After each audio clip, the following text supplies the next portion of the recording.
Welcome again to this new video. I have a topic here that I want to discuss with people.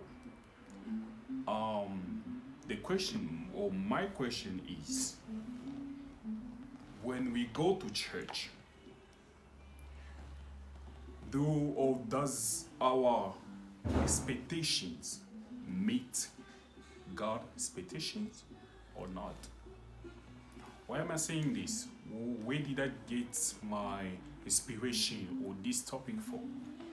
I get it from one of the preacher from my church that preach about it, and his topic was, does our expectations meet God's expectations?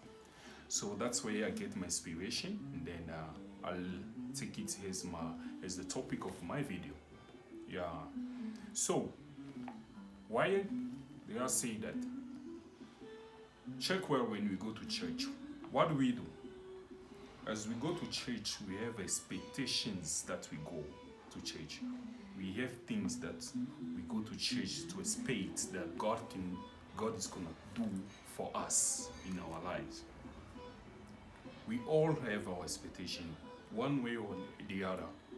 Everyone, when you go to church, you have your own personal things, you have your own problems or expectations that you expecting God to do for you.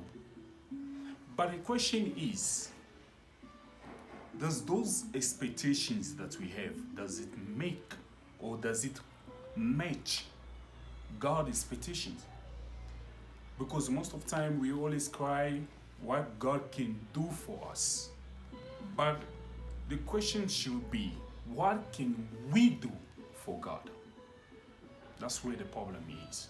That's where we see our lives are turning around daily. We pray, we cry, we fast, but nothing is changing. Why? Because our expectations doesn't match God's expectations. Friends, when we go to church, God also have his expectations that is waiting from us. If our expectations and God's expectation doesn't match, we are totally out of the way. We are out of the game. So we shouldn't go around crying, why God doesn't bless me, why am I still suffering, why my life is turning around, this, and that. You should ask yourself a question. Does your expectations match God's expectations? No. Let me give you a few things that most of us Christians, I can put it in this way, most of us end time believers, message believers, that we miss. There are only three things, that simple things that God has expect from us, but we neglect it. We put it aside. What do God expect us? What are those three things? Pay your tithe, your offerings, and support the church. Your physical support. If we can just take these three things, do we really do it according? Do we really do it according to what God is expecting from us? It's fine. Sometimes we pay tithes, we pay offerings, support, but is it daily? Because some people, you can be good in paying your tithes, but you don't pay your offerings, or you're already messing up. It's already a case. Some people, they support the church physically, but you see they don't pay their tithes and offerings. You mess up. God expects all the three things to go together. If you cannot do that, then don't expect anything from God. Don't expect anything from God. Don't expect God to do something for you. If you cannot do something in return, how do you expect God to bless you?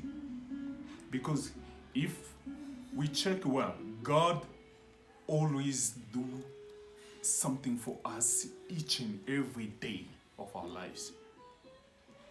How many people slept the same time with you? But where are they? They couldn't make it. But you wake up. It's one of the things, it's the most, if we want to thank God, we should all thank God every day. Each and every day of our lives, we need to thank God. Just this small breath of life. How many people are looking for it? How many people are paying millions just to have a breath of life? But God is giving you for free. So we shouldn't cry why God is not blessing me, why my family is going all my life, this and that. Does your expectations match God's expectation? That's where the problem is. When God asks you to do something, when God is expecting you to serve Him, to work for Him, to do something for Him, do you do it? No. And then how do you expect God to bless you or to do anything for you while you don't do something in return? Friends, that's where the problem is. If our lives are turning around, stop, or all these nightmares we see in our lives, is because our expectations doesn't match God's expectations. So if you want everything to change, if you want to see God's hands, God's work, or God's miracles in our lives, let's our expectations and God's expectation match, connect. If it's not so, then forget. Because God's blessing is always there. God already blessed us. What is stopping it is our expectation. As our expectations are totally opposite to His expectation or to His word. We do things opposite of God's word. That's why our lives is turning around. All the blessing we cry, we ask from God is hanging there. It's hanging there. God is already God. All the blessing you need, He's our Father. All your blessing you ask Him is there. It's hanging there. But why we can't apply it, or why we can't touch it or manifest it in our life? Because our expectations are wrong. Our motives or our objects behind our head is totally wrong from Him. So I believe this video will help you, and start checking your life before you do something. Let your motive and your mind or expectations meet God's expectation. There you see miracle. So I believe this video will help somebody out there in the world and understand. Thank you. Learn and apply.